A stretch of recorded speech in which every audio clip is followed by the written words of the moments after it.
প্রিয় দর্শক, আসসালামু আলাইকুম। আপনারা সবাই কেমন আছেন? আশা করি আল্লাহর রহমতে আপনারা অনেক ভালো আছেন।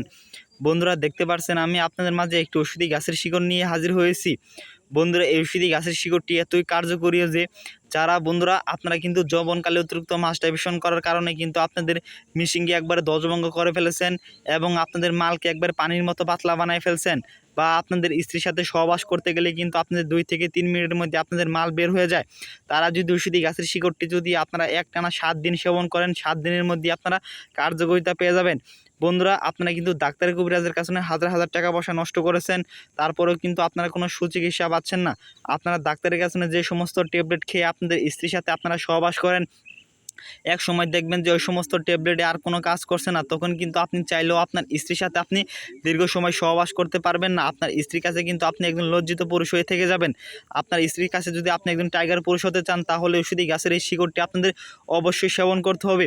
যে সমস্ত যুবক ভাইরা আপনারা কিন্তু যৌবনকালে অতিরিক্ত মাস্টারবেশন করার কারণে এবং আপনাদের ঘন ঘন স্বপ্ন দোষ হওয়ার কারণে কিন্তু আপনাদের একবার মালকে একবার পানির মতো পাতলা বানায় ফেলছেন, বা তারা এই ঔষধি গাছের ভিডিওটি অবশ্যই আপনারা তাদের জন্যই ঔষধি গাছের ভিডিওটি আপনারা অবশ্যই সম্পূর্ণ ভিডিওটি আপনারা দেখবেন। বন্ধুরা, এই ঔষধি গাছের সাথে আমি আপনাদের পরিচয় করে দিচ্ছি। বন্ধুরা, এই ঔষধি গাছের নাম হচ্ছে কাটানোটে গাছ বা খুইরা কাটা গাছ। ঔষধি গাছটিকে বিভিন্ন অঞ্চলে বিভিন্ন নামে ডেকে থাকে। আপনাদের অঞ্চলে ঔষধি গাছটিকে কী নামে ডেকে থাকে বন্ধুরা অবশ্যই কমেন্টে জানিয়ে দিবেন। বন্ধুরা, এই ঔষধি গাছের এই যে আপনারা ফুলগুলো আপনারা দেখতে পাচ্ছেন, একটু ভালোভাবে দেখে নেন। যারা গ্রাম অঞ্চলে থাকেন তারা কিন্তু ঔষধি গাছটিকে আপনারা দেখে চিনে ফেলেছেন, আর যারা শহর অঞ্চলে থাকেন তারা কিন্তু ঔষধি গাছটিকে যদি না চেনেন অবশ্যই কমেন্টে জানিয়ে দিবেন। অবশ্যই আমরা আপনাদের ঔষধি গাছটিকে চেনার জন্য আরও ভালোভাবে আপনারা চিনিয়ে দেবো ঔষধি গাছটিকে। আপনাদের ঔষধি গাছের শিকড়টি আপনাদের সেবন করতে হবে কবিরাজ নিয়মে। বন্ধুরা, ঔষধি গাছটিকে আপনারা কোথায় পাবেন? ঔষধি গাছটিকে যদি আপনারা একটু ভালোভাবে খোঁজ করে দেখেন, তাহলে কিন্তু ঔষধি গাছটিকে আপনারা বিভিন্ন রাস্তাঘাট, বিভিন্ন জঙ্গল বা কোনো সবজি ক্ষেতের আশেপাশে আপনারা সব থেকে বেশি পেয়ে যাবেন। বন্ধুরা, এই ঔষধি গাছটি আপনারা একটু ভালোভাবে দেখে নেন, তাহলে আপনারা অবশ্যই চিনতে পারবেন। বন্ধুরা, আপনারা কিন্তু অনেকে ঔষধি গাছটিকে চেনেন, কিন্তু আপনারা সম্পর্কে জানেন না বলে ঔষধি গাছের আপনারা কিন্তু ঔষধি গাছটিকে আপনার আগাছা বলে আপনারা কিন্তু ফেলে দেন, এবং আপনারা কিন্তু আগাছা বলে আপনার ঔষধি গাছটিকে আপনারা কিন্তু অবহেলার চোখে দেখে থাকেন। বন্ধুরা, এই ঔষধি গাছটি আরও বিভিন্ন রোগের কাজ করে থাকে। বন্ধুরা, যাদের সাদা স্রাব, যে সমস্ত মেয়েদের সাদা স্রাব হয়, তারা যদি ঔষধি গাছের এই শিকড়গুলো যদি আপনারা যদি রস করে তাদের যদি সেবন করান, তাহলে দেখবেন যে তাদের সাদা স্রাব ভালো হয়ে গেছে।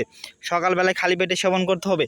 আর যে সমস্ত ভাইরা আপনারা যৌবনকালে অতিরিক্ত মাস্টারবেশন করার কারণে কিন্তু আপনাদের মালকে একবার পানির মতো পাতলা বানায় ফেলছেন, আপনার মিশিং একদম দজভঙ্গ হয়ে গেছে, তারা ঔষধি গাছের শিকড়টি আপনারা 7 দিন সেবন করবেন। বন্ধুরা, এই ঔষধি গাছের এই শিকড়গুলো আপনারা দেখতে পাচ্ছেন, এই শিকড়গুলো আপনারা প্রথমে তুলে নেবেন। তারপর ঔষধি গাছের শিকড়গুলো পরিষ্কার পানি দিয়ে ধুয়ে নিতে হবে। তারপর আপনাদের ঔষধি গাছের শিকড়গুলো আপনারা বাড়িতে নিয়ে যাবেন। তারপর আপনারা এই সম্পূর্ণ শিকড়টি আপনারা নিয়ে নেবেন। তারপর আপনাদের সকালবেলায় খালি পেটে সামান্য একটু মধু দিয়ে যদি এই শিকড়টি যদি আপনারা যদি সকালবেলায় চিবিয়ে যদি আপনারা যদি চিবিয়ে সেবন করেন সামান্য একটু মধু দিয়ে, এভাবে যদি আপনি 7 দিন সেবন করেন সকালবেলায় খালি পেটে, 7 দিন পর যদি আপনার স্ত্রীর সাথে আপনি সহবাস করেন, তাহলে আপনার স্ত্রীর সাথে আপনি টানা 50 থেকে 60 মিনিটের মতো সহবাস করতে পারবেন। দুনিয়ার বুকে এমন কোনো নারী নেই যে আপনাকে লজ্জিত করে, আপনাকে পরাজিত করে ঔষধি গাছের শিকড়টি খাওয়ার পর। যদি কোনো রোগী বলতে পারেন যে ঔষধি গাছের শিকড়টি খাওয়ার পর আমরা কোনো কার্যকারিতা পাই নাই, তবে আমরা আমাদের কবিরাজ চিকিৎসা ছেড়ে দেবো। বন্ধুরা, আমাদের ভিডিওটি ভালো লাগলে অবশ্যই চ্যানেলটি সাবস্ক্রাইব করে দিবেন। ধন্যবাদ সবাইকে। আসসালামু আলাইকুম।